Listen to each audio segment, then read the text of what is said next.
We are live. All right.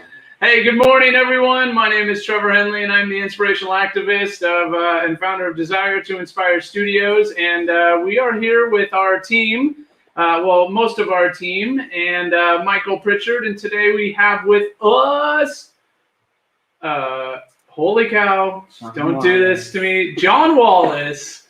And John, we're glad that you can be here today. And our conversation today for Donuts for Breakfast is Juneteenth. And today the tagline for our Donuts for Breakfast show is where action meets compassion. Aren't you proud of me, Ra? I got that together. I'm proud of you. And we always have the great and honorable and wise and sometimes funny Michael Pritchard with us today. Say hello, Mike. Hello, everybody. It's always a pleasure to be here.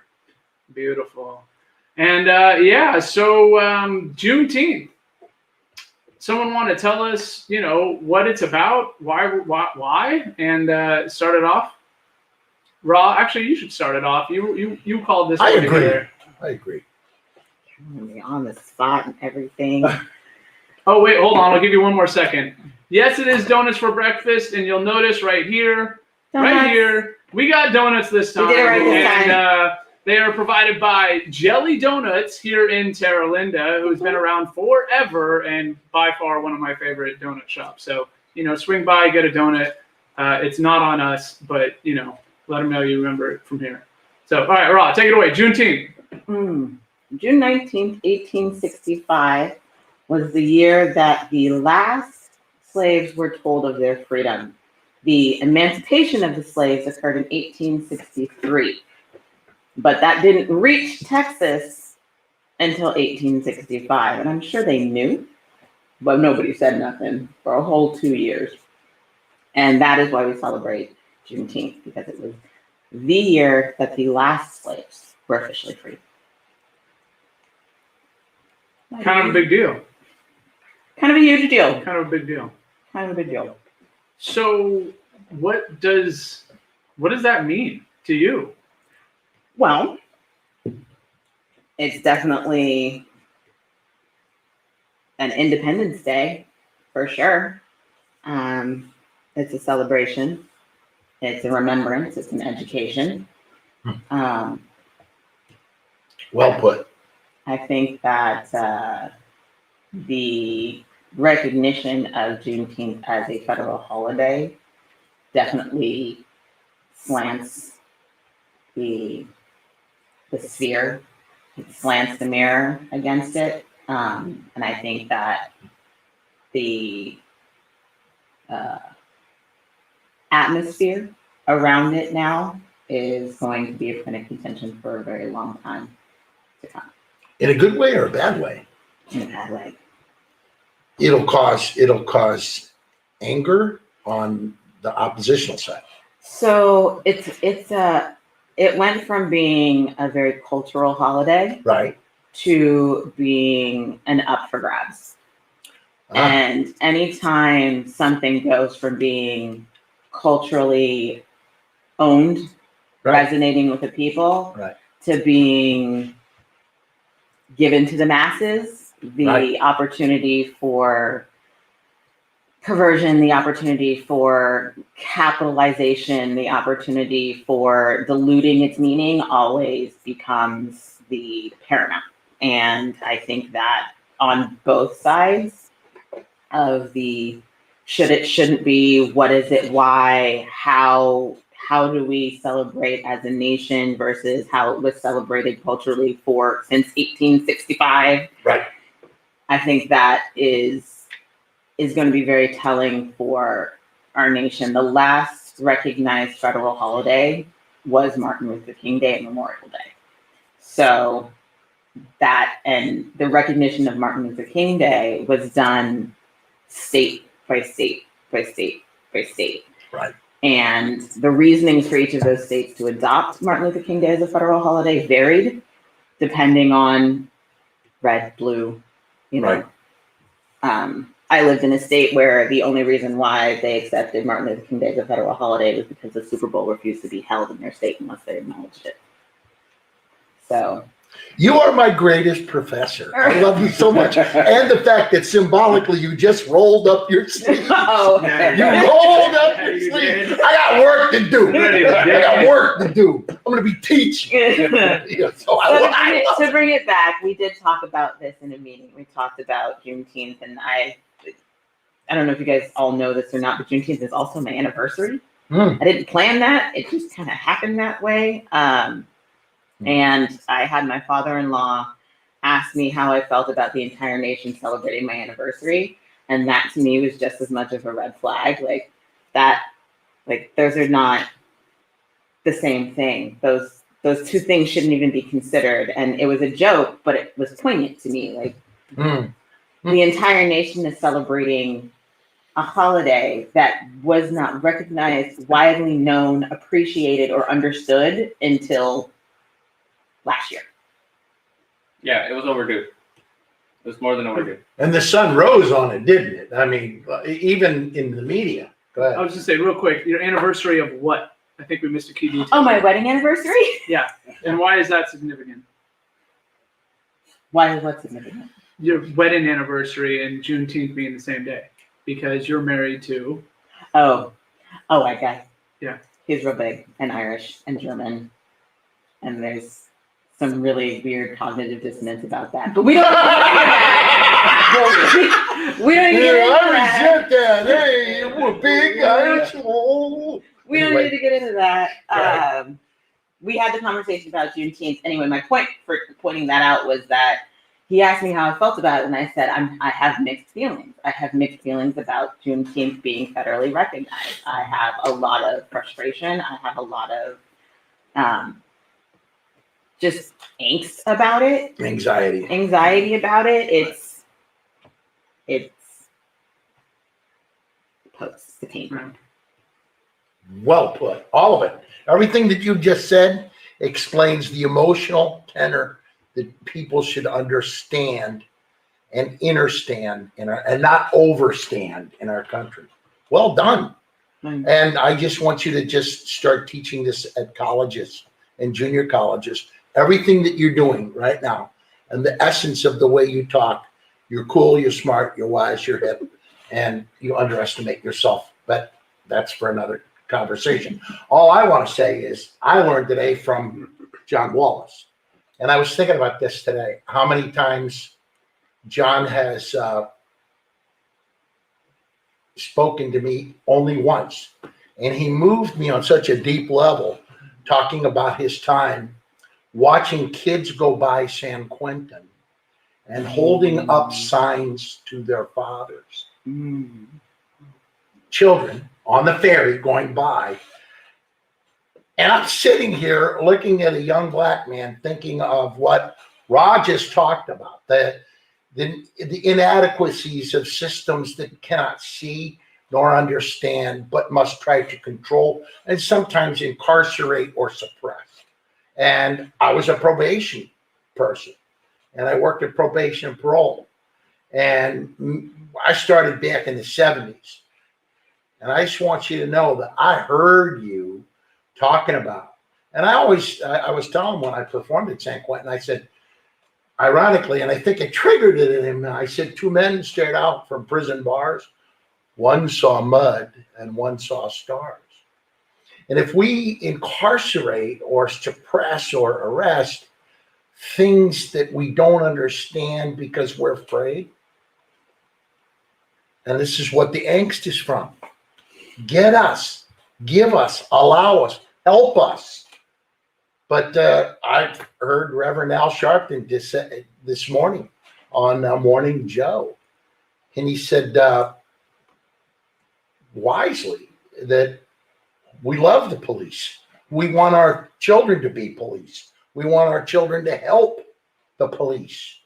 But you have to allow us to teach and educate the public at large as to what has happened and continues to happen. That part. Yeah. That part. How do you make institutions like self-aware? How do you make them so that they're functional for humans, right? You have to Another rebuild. professor. You have to rebuild. That's the issue. And you brought up the prison system, the penal system, and we're celebrating Juneteenth celebrates the freedom of the last slaves in the United States. And then subsequently, the system reinvented itself to accommodate the lack of slavery. And so you have a day that's now recognized as a federal holiday, and a penal system that replaced slavery, literally replaced slavery. That's what it was there. That's what it was designed to do. And so it really isn't a federal celebration, because the federal government hasn't added anything to the freedoms that existed. It's only taken away. And you ask, how do you fix a system like that? You have to completely destroy it and rebuild something different. Our entire country is designed to work around the suppression and the oppression of the people. It's a modern day feudal system. And in order to change that, you have to place value on things that currently aren't given value. Rehabilitation isn't given value in our country. Yeah. And that's a great foundation for any kind of incarceration system, is rehabilitation. It's just like our healthcare system. There's no money in prevention. There's no money in a cure. There's only money in treatment. Yeah. John, you're part of the history of reclaiming your own spirit, coming back to help children. Tell folks what you've been doing. You're a wise soul as well. What I've been doing is empowering our youth here in the community to stand up for themselves, right? To use their voice, right. To music, not only through music but through the arts, basically. Right. Yes. There's an art in music. There's an art in anything you do. There's an art in doing this, what we're doing right yes, now. Exactly. And one of the things, I want to go back a little bit because it's important, and I don't want to miss this, because Juneteenth is very special to me. It's very special to my family. It's very special to my community. I came here to Marin City at 8 years old, like I was telling you earlier, and coming to an all-Black community where it feels just like you're in a box, right? When I was in San Quentin State Prison, serving years in prison, I was in a box in there, right? So when I was walking the yards in San Quentin State Prison and going out, looking at the yards and seeing all the inmates and stuff, I go back to my community where I was released to, and it felt like I was back on the yard. So in my community, there's lights that are the same color that are inside of San Quentin State Prison, right? So on the yard, you have these yellow lights. You have these lights that light up the yard a certain color. In my community, those same exact lights were there. Yeah. So it was like I never left prison. And being in Marin City, it was like a 4-block radius for me as a kid. Going to prison, my eyes were open to the fact that, hey, the color of your skin may never set you free. You have to set yourself free. And say that again. The color of your skin may never set you free. You have to set yourself free. Martin Luther King said a lot of great things, and that came from me just now. The color of my skin had to set me free. I had to stop looking at this as a barrier, and I started looking at this as a way to teach and inspire, right? Because this skin is beautiful. And to look at the fact that Juneteenth, there was 3.5 million something slaves that were freed, my people. Yeah. What'd you learn about yourself? I learned, the code of freedom, basically, was not just that we were let go, but I learned a specific code that I live by, which is love thy neighbor. Yeah. And Long journey. that's what I try to teach these youth. Yeah. We teach them how to write songs about their lived experience. It's a sneaky therapy way for them to express themselves. I get someone called me arrogant the other day, and it gave me goosebumps. I'm walking down the street like, this lady just called me arrogant. And I thought to myself when I got in my car, and it's not about arrogancy. It's just that I have a passion for the work that I do. I'm very passionate about it because I love saving lives, and I love that someone inspired me enough to say, "Hey, man, knock it off." You're going to kill yourself. Right. And that one person was a judge who sent me to prison, and I was able to tell that man, "You just saved my life." Yes. By sending me to prison, and you just saved the lives of many others, probably. Because I was a wrecking time bomb. But yeah, that's what I do in a nutshell, man. Is I try to inspire others, and it's pretty cool that Trevor and I cross paths because the first name as I see on your thing is Inspire. Desire to inspire, and that's huge, man. I'm really glad we connected. Can I just point out something odd that may or may not have happened? I know it didn't happen on purpose, but part of what I'm part of the DEI campaign for a couple of organizations, and I'm learning, and I've learned that, as many people may or may not know, that I offend people pretty much on a regular basis within the first 30 seconds of meeting them. Accurate. Right? I don't necessarily do it on purpose, but I have enough life experience to be able to figure out that I did just offend people. And I've joined these campaigns, one, because, my first statement, Raw, you were very quick to point out that I have a lot to learn, where I said, I don't see people of color. No, right? That's not what you said. You said you don't see color. I don't see color, right? I see people. Exactly. Right.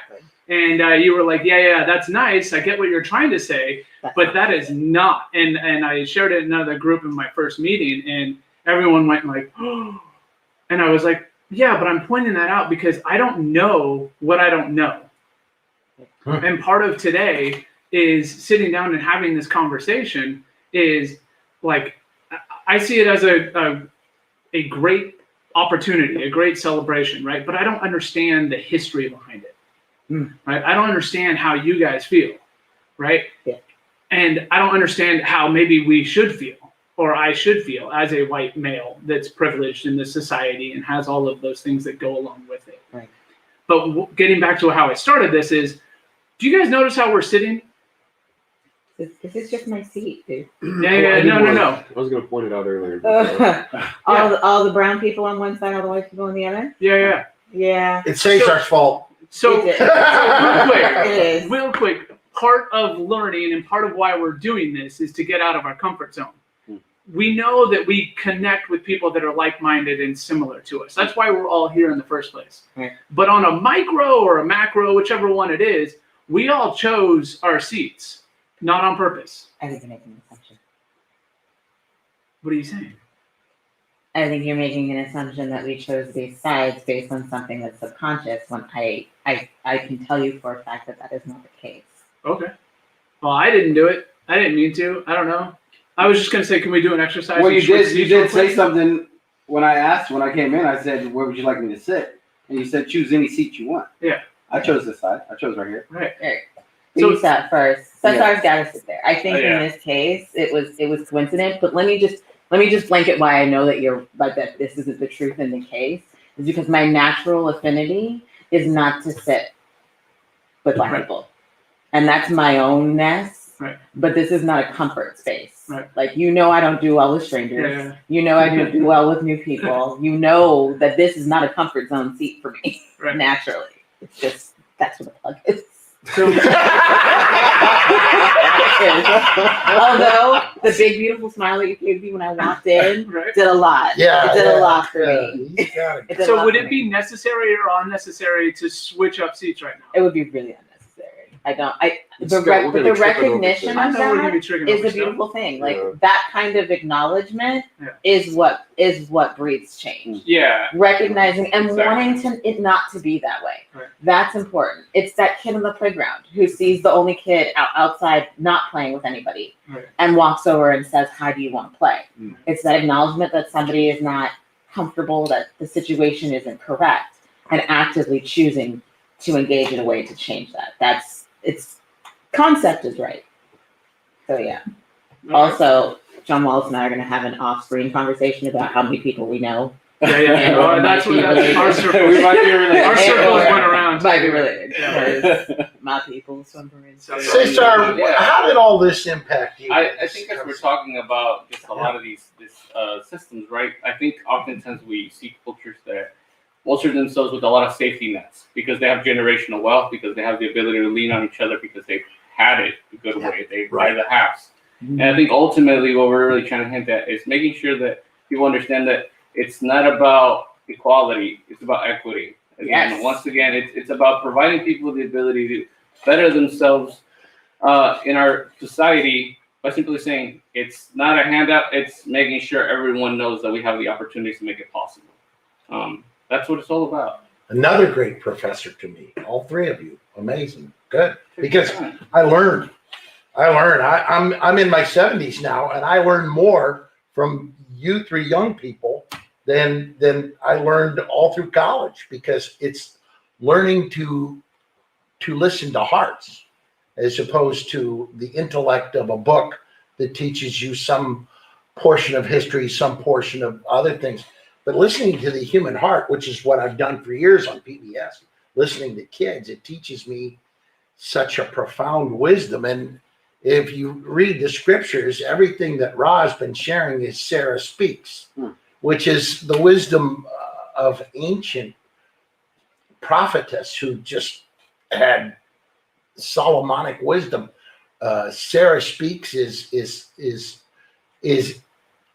the acknowledgement that women and all of us have if we are wise, we listen to all hearts. Yep. Right. Every single voice has. So, what do you think they took? The history of slavery and the history of Juneteenth and all that stuff, and stuffed it under the table from our history books, so that kids wouldn't know about this stuff. I mean, they don't teach it in schools anymore. They narrow it down to one day, Martin Luther King Day, and then they give us a holiday. Joe Biden just signed it, for Juneteenth as a national holiday recently. And, there's nothing that talks about the things that have happened in the past. It's as if it was washed under the table. And then, like, some people don't even know what a sundown town is, Yeah. Like, Yeah, I was a gonna lot say, of my people don't know what a sundown town is. We have to not be in neighborhoods where, it was all white towns, and This is in the South. yeah, This and is it's still going on possibly over. where There's an not that African time. American couldn't be in an all white neighborhood after a certain hour. We were taken or we were killed, and it was just like it was awful. When the sun goes down, you can't be in that town. And we don't have this stuff in our history books. We don't. It's just washed over, Yeah. and then to just give us a holiday and recognize it as Juneteenth instead of you give the Asians all of this stuff, and you just look at black people as if we were just like it just doesn't sit right with me at times. It is The things that have happened. We shouldn't be holding, though, John. I want you Yeah. to look at me. Yeah, We shouldn't be holding grief Olympics. yeah. But I mean, Wait. It's not about that. It's about this. Picture this. On June 6th, in 1944, thousands of women and men hit the beaches at Normandy to fight against hostility, anger, racism, anti-Semitism, and they risked everything. They were different colors, backgrounds, cultures. That should be honored. right, You know that. I know that. right. But it's not just about unburying the past. It's about recognizing the sacrifice. Isn't that absolutely correct? Yeah. absolutely. But the Yeah. application of that is what's missing, and that's what I think he's saying. Is that Yeah. the No, I application, hear him. It's not talked about. right? It needs to be talked it needs about. to be talked about, and Because the only way this country can move forward Just what we're in doing any type now. of way is Mhm. doing what we're doing right now, bringing it to the table so that Yeah. other people can be informed. Right. Because the information is here. but we have a problem is because people still don't want it to be taught Mhm. as actual education. That's where indoctrination occurs. Who are the people that don't want it taught? Who do you say it? White folks in charge? Those administrations far- that have kind of rigged the system to sort of simply say, "Hey, look at us, we're saving the world. This is our ability to simply say it's all good and done." That's how it was then, but look at us now. And I think ultimately being able to recognize all the craziness, all the world that went through these changes is the only way we're going to be able to improve. And so having Is that this ability- explosive violence manifesting itself right now, do you think? From the grief and the Because people sorrow don't of understand. COVID-19? Exactly. Yeah, it's not out there as it should be. I mean, there's not much I can say as my understanding on this topic. Rod knows this. I mean, you basically broke down what Juneteenth was. I thought it was just the signing of Happened 2 years slavery. before. It was 2 years after, and it was the last of them being freed. But I grew up in this town, and this isn't, this is a pretty, I don't know, liberal town. People accept each other for the most part here. For the most part. You get some. Can I hear that? Can I hear that? Again? All right. Okay, That's go ahead. fair. I'm coming from a different background. That's all right.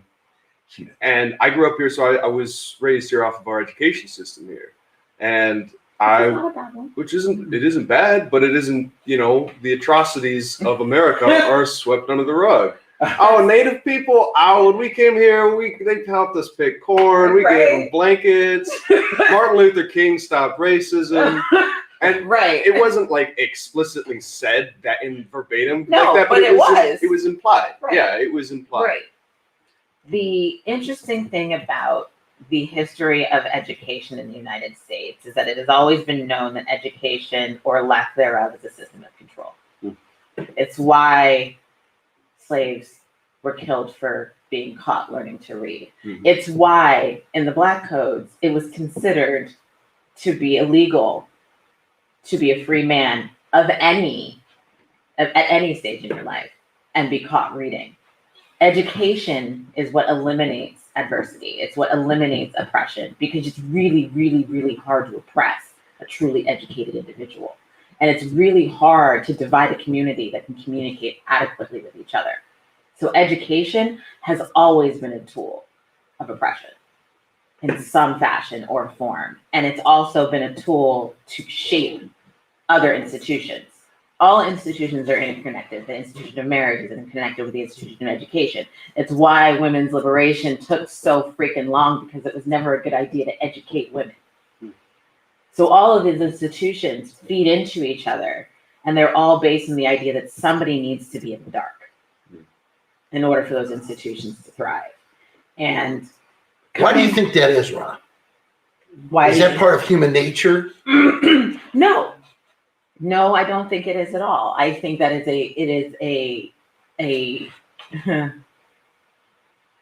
I think that in governments and civilizations where someone needs to be lesser in order for the majority to thrive, that education is a very large tool. I think in cultures where capitalist or individualistic communities don't see those same, there are communities that aren't individualistic don't see those same issues. It's why educations in Far East Asian countries or Indian countries where families expect you to contribute monetarily, educationally, on all levels, they expect the whole to be more solid for that. So you don't have varying degrees of, public school versus private school. You don't have those tiers, because it doesn't serve the whole. So in communities where the whole is what everybody's trying to take care of, you don't have those kinds of divisions. You still have divisions, but if everybody is trying to contribute, it doesn't serve the community to keep somebody uneducated. You are such a gifted and wise soul. You are such a gifted. So just real quick, for the sake of semantics, we are at about 30 minutes of our half-hour program.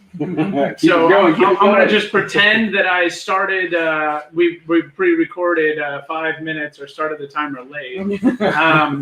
do we want to roll this another 5 or 10 minutes, or Do we have an off time? no? Yeah, Not technically, other than trying to keep it to our half-hour program that we told it would be. Yeah, exactly. So maybe I'll do this. How about this? How about this answer? If you were listening and you were watching, we've got some live viewers right now, which I'm really excited about. If you were at that half-hour limit, go ahead and tune out and come back later to this recording, and you'll be able to watch the whole thing. Scroll to the next video. Yeah, scroll to the next video. Right. Maybe while we're at this, don't forget to subscribe, because I always forget to do this. Like, follow, and subscribe for more donuts for breakfast. And definitely tune in for our next We Are the Remedy. Which is today at 2. Today at 2. Thanks for coming. Yeah. So I guess we'll continue. listen to all words. Oh, I see how it is. So we'll just keep this going then, and then I think this is a conversation that obviously can go on for years, let alone minutes. So what do you think the history of John's having fun with computers. So where do we go from here? I always want to try and find a solution, right? Obviously, we're not going to find a solution in a I half-hour think the solution is sitting right here in John Wallace. Why was I right about to say that? Why was I about to go Tell them there? why. Tell them why she and I agree. You are the solution. Why? What are you doing with your life that is going to inspire? Comes from the Greek word to breathe in the spirit. And breathing in your spirit this morning, I hear you. Yes. I hear what you're saying. I know what you're doing. I get what you're doing with your life, and I'm not only proud of you, but I'm the best college professors that I have ever had in my life are the 3 sitting right across from me, because I'm learning more from you 3 today than I've learned in a long time. I listen to you. What did you do with your life with art, which is the unifier of the universe? So this is what I did, right? As a kid, walking from Marin City to Sausalito to school, being called the N-word by people rolling their windows down at me, right? Mm-hmm. Having to stuff that in since 8 years old. Mm-hmm. Having my mother beat by a cop, and she suffered a massive stroke. Having to go to prison with all that anger and wanting to do something to police officers for the pain that they caused my mother, right? For the pain that I had to witness my mom go through. I wanted to harm others. What did I do with that? Well, I'll tell you, once I got to prison, some things changed. I took mental snapshots of everything inside of San Quentin State Prison and other prisons they sent me to. I never wanted to return to that.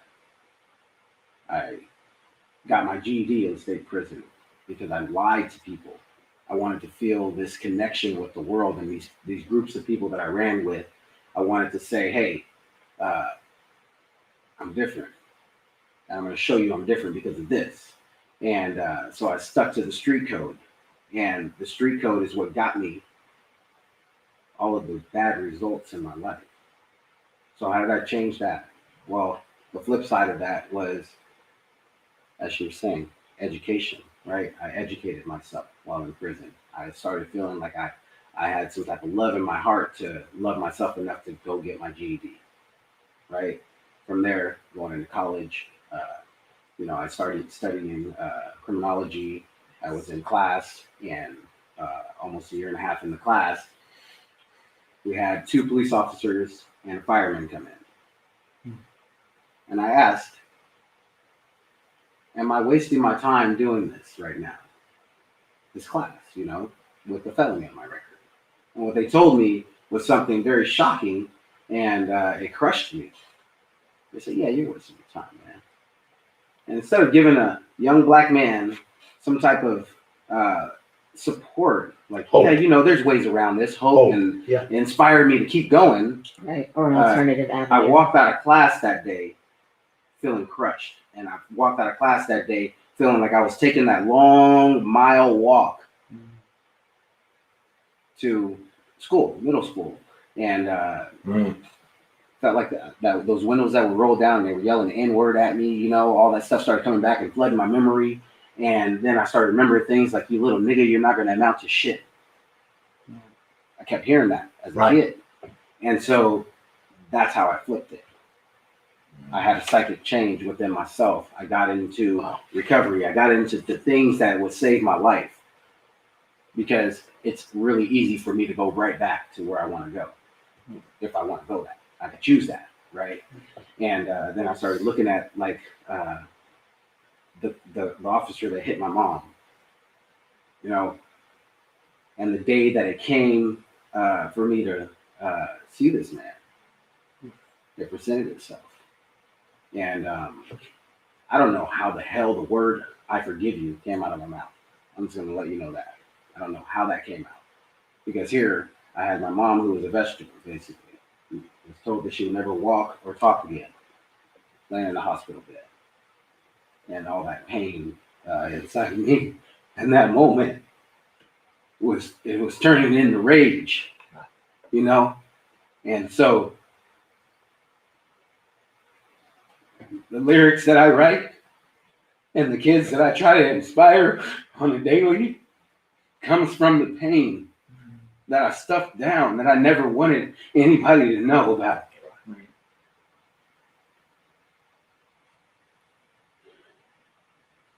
It was something that I never ever want anybody to go through. They don't understand. And I started telling myself, they don't understand. They don't understand me. They don't understand what I'm going through right now. And it was those walls that I put up that blocked the outside world from coming in. Take a deep breath. And in that moment, let me ask you this. I was able to change my perspective on life. Thank you for sharing this. I cannot tell you how grateful I am. What did you find out about yourself and forgiveness, John? That how does it unburden? It's free. It's free, you know, and for anyone that's you know, my people and people hereafter, I mean, other generations of color, like forgiveness is huge. That's the way we move forward. You are an amazing spirit. You're a remarkable young man. You're a blessing to me and everybody at this table and everybody listening. You're astounding. Because you've taken an anvil and unloaded it in front of people. Right. And laid that anchor down. And you will sail. And you will succeed. And you will lift and shift and gift thousands of lives. You're a blessing. Thank you. I thank you personally. I was thinking about what you do and who your people are and what your mission in life is, what you've chosen as your purpose. And I think that that's a really important thing to recognize, is that the people who do the most in the world weren't given a purpose, they chose purpose. And that's moving, because people fall into things all the time. You fall into wealth, you fall into a job, you fall into a career. But when you actively choose your purpose, there is a passion and inspiration to it. And one of the things that I've always appreciated about people of color as a community is that we've managed to hold on to our storytellers. Wow. We've managed to hold on to our grandmas and our pops and our big mamas and all these people who hold our history for us, because nobody else in the world does.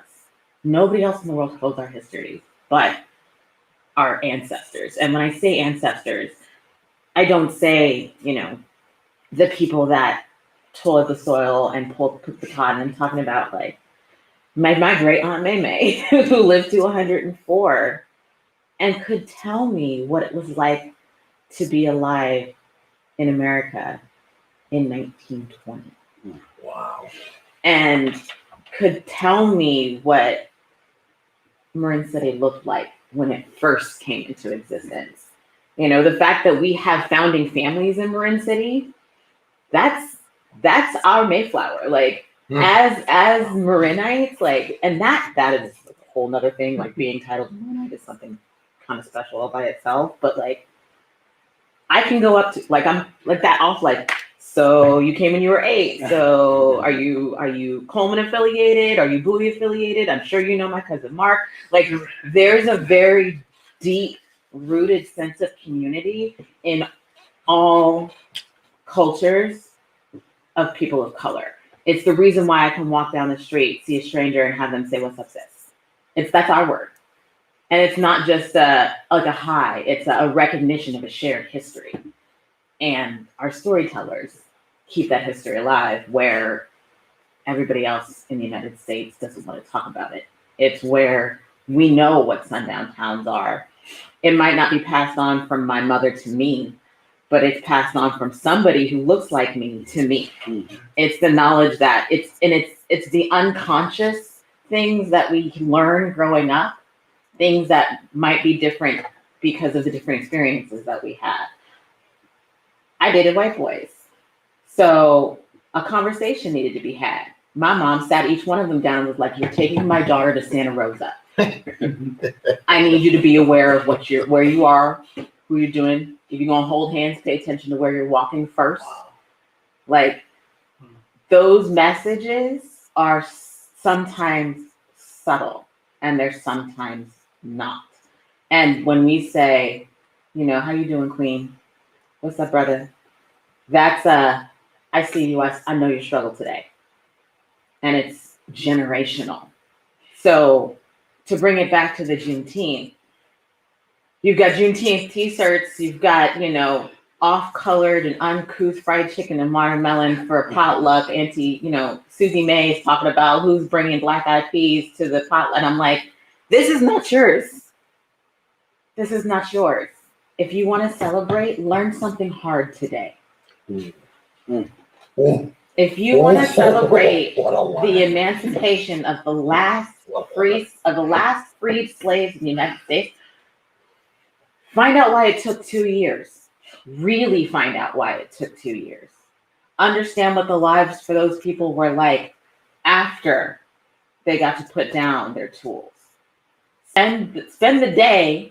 And I want to say this to so many corporate situations, like the idea that it's now like a federal holiday, it's a bank holiday. So everybody working in a white collar job gets a day off.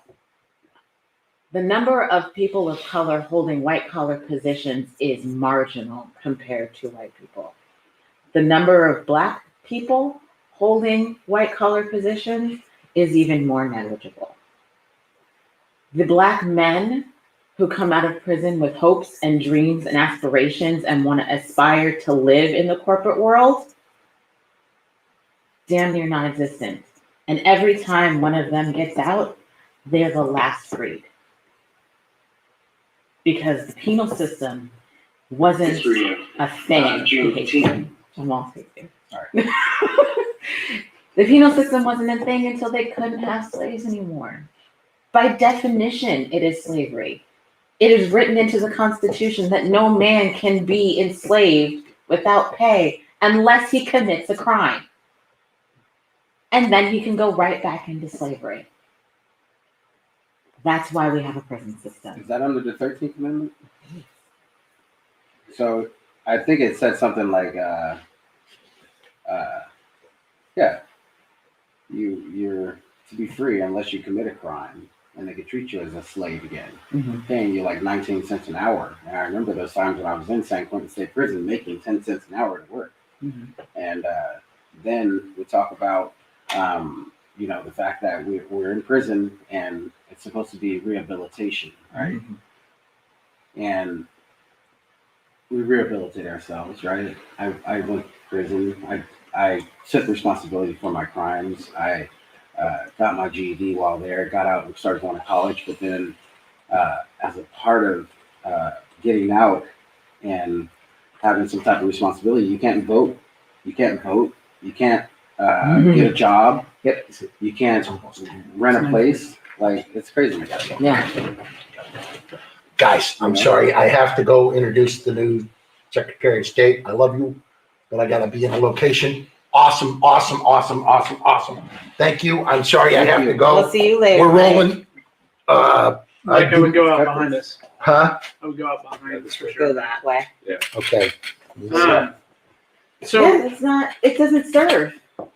It doesn't serve. Brilliant job today by all of you, and I'm sorry I have to leave, but I do have this thing scheduled. Thank you, Mike. we'll see you. Bye. I see you too. We'll see you too. John, Yeah, you will. remarkable. Thank you, Move brother. that light. Remarkable. So if you could, like, what would you see for Juneteenth? As if you could write the nation a letter and tell them how you would personally like every state, every city to celebrate our Independence Day, what would you want them to do? As a nation, I think that, like, honestly, I would want them to, a day of education Right. instead of a day of celebration. Yeah. You know, I don't think it's right to celebrate the fact that 3 million plus people were freed. You know, Yeah. That doesn't sit right with me. Yeah. You know, and it doesn't sit right with me that some chose to see, some chose to, you know, some chose to not leave and, you know, drown in the ocean. Yeah. You know, some of our people. And, you know, so I think it needs to be like a day of education instead of celebrating it. Yeah. It doesn't need to be marked as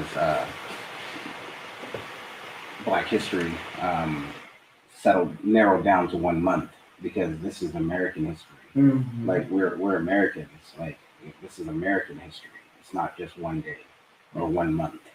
And I think that it needs to be talked about more. Yeah. It needs to be, we feel left out. Mm-hmm. And we're always going to feel that way if people aren't educated. Mm-hmm. And that's when they're educated.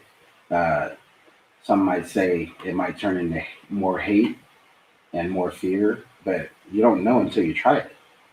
Like, we don't know what will happen if we educate the world, and we don't know, you know, and this is why music is so important, because I say a lot of things in my lyrics that I went through and that I wish people would be able to see through my lenses right here. Yeah. Because if we try on different lenses, no one knows what it's like to walk. I don't know what it's like to walk in your shoes every day. I don't know what it's like to be given things and have a mom and dad that had everything. I don't know what that's like.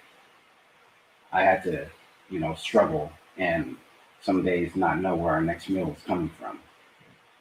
What we call it sugar bread, where we would toast a piece of bread in the oven and put sugar on it to fill our bellies.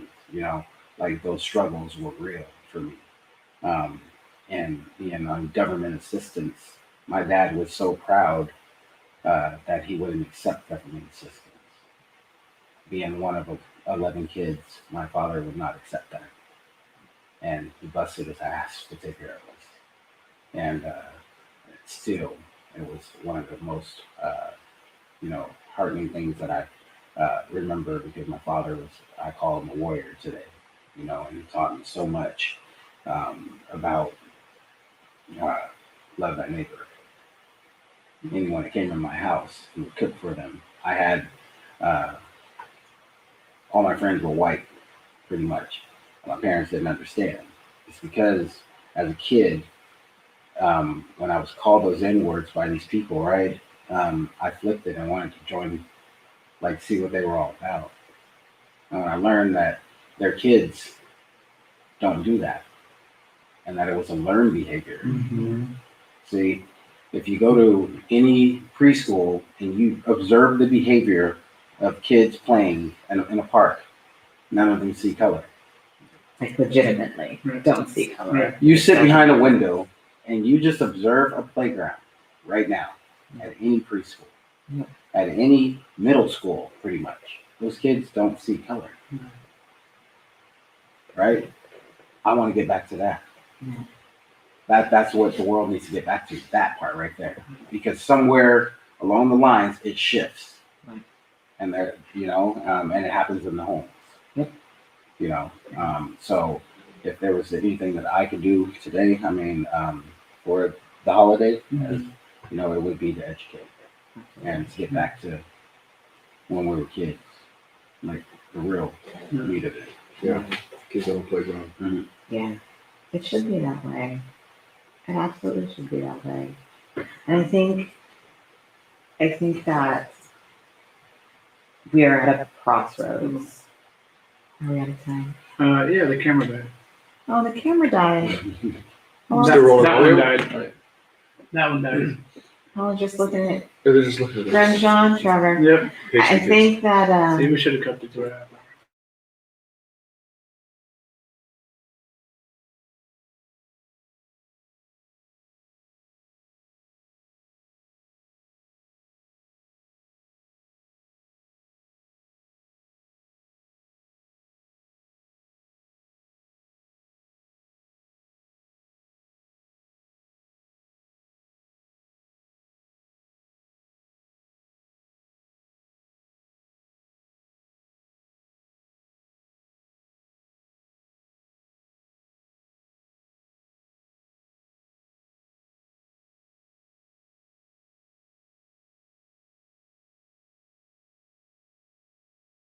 There we go. All right, so everyone, we ran into technical difficulties. Thank you so much for joining us. This was this week, Donuts for Breakfast. Starting next week, we will be talking about generational wealth. And we're really excited to be talking about that. So thank you again for joining us on this show today. Thank you for joining us throughout the entire program. And thank you for bearing with us on our awesome technical difficulties. We are always learning. So again, I don't know. Can I say thank you any more times? You guys can't see this right now, but we're all giving hugs, high fives. I mean, this was freaking awesome. Thank you so much, John, for joining us. And we will see you next week on Donuts for Breakfast. And join us today at 2 for We Are the Remedy, again, here with John. So have a wonderful day, everyone. Smile, share a compliment, share a smile with someone, make someone's day, and go out there and continue being people, helping people, and have a fantastic day.